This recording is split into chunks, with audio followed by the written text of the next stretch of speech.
Olha, o assunto não podia ser outro a não ser a questão da lei da ficha limpa, né? Mas eu queria explicar primeiro o que é a lei da ficha limpa, né? Primeiro que era um assunto antigo, jamais esperava que isso fosse voltar à tona, depois de tudo que aconteceu. Mas eu quero relembrar vocês. A gente sempre teve lei de inelegibilidade no Brasil, que era inelegibilidade, eram algumas situações em que um diretor de uma empresa pública, alguém que ocupava um determinado cargo, uma determinada função administrativa, tinha que se afastar para ser candidato.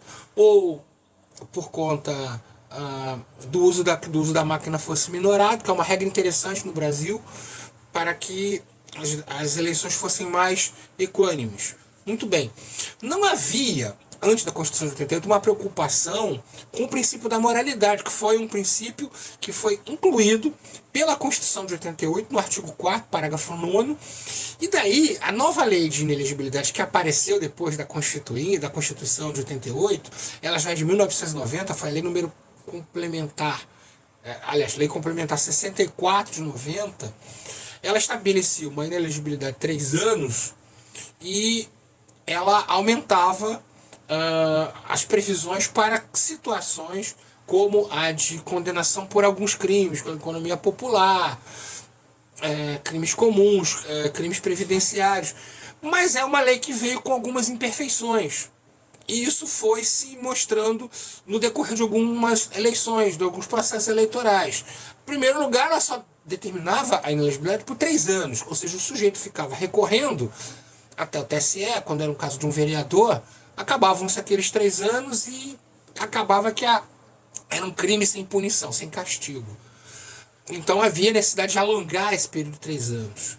Segundo, nós tínhamos assim a falta de inclusão de alguns crimes. Crimes como patrimônio privado, por exemplo, não eram lembrados na Lei Complementar 64 de 90. O cara roubou galinha, roubou alguém, roubou uma moto e podia ser candidato a vereador, por exemplo.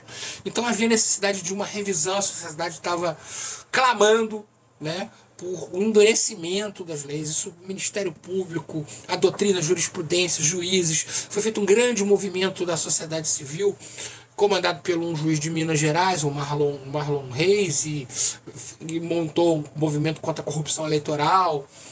E aí se iniciou uma grande mobilização e foi a primeira lei de iniciativa popular. Ela não veio do parlamento, ela não veio de deputado, não veio de partido, não veio do Lula, não veio de ninguém em especial. Ela veio da sociedade, veio da CNBB, e se recolheram mais de 1.600.000 assinaturas. Foi uma grande mobilização no Brasil e que deflagrou, finalmente, desagou na aprovação da lei da ficha limpa, para combater a corrupção eleitoral. Endureceram-se as penas, aumentou o prazo de inelegibilidade para quem era condenado em 2º grau para 8 anos, né, para finalmente dar uma punição efetiva de tirar essa pessoa da possibilidade de concorrer utilizando-se de chicanas ou de recursos judiciais, que ele tem direito, obviamente. Melhorou a previsão em amplitude dos casos de inelegibilidade, né?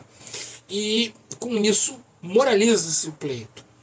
Ocorre que isso começou a afetar interesses, né? Em primeiro lugar, a Lei Complementar 135, embora festejada, já inicialmente foi atacada, porque você teve o caso do Roriz, que era um cara que era senador, ex-governador do Distrito Federal, se afastou em 2007 do Senado porque ele já estava respondendo por falta de decoro.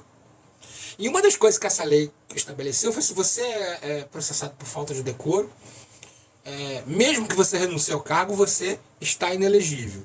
E você teve o caso do Jader Barbalho, né, e outros que questionaram a aplicabilidade da lei da ficha limpa em 2010. Ocorreu alguns empates no TSE, depois do Supremo, acabou que a lei da ficha limpa somente teve validade em 2012. Isso depois da OAB, do PPS e a Confederação Nacional das Profissões Liberais entraram com ações declaratórias de constitucionalidade, ou seja, a lei da ficha limpa foi considerada constitucional, né? Até porque alguns argumentavam que ela feria a presunção da inocência, que não é o caso, porque na presunção de inocência nós estamos falando de matéria criminal, aqui nós estamos falando de direitos políticos, outra coisa, e o Supremo em 2012 considerou constitucional e ela já foi aplicável nas eleições de 2012. Em 2010 ela já barrou mais de 200 possíveis candidaturas. Em média, ela tem barrado mais de 1.000 candidatos a eleições municipais e de 150 a 250 em eleições federais. Ou seja, foi um grande avanço. Agora, ela já era completamente absorvida no meio político e que muita gente deixa de ser candidata a ser porque sabe da regra, já há uma jurisprudência firmada, ou seja, baixar a inelegibilidade de 8 anos para 2 é, sem dúvida, além de um equívoco, um desconhecimento histórico, né? Não, isso não é um posicionamento de alguém da esquerda ou da direita, é de quem simplesmente quer ajudar corruptos da política nacional.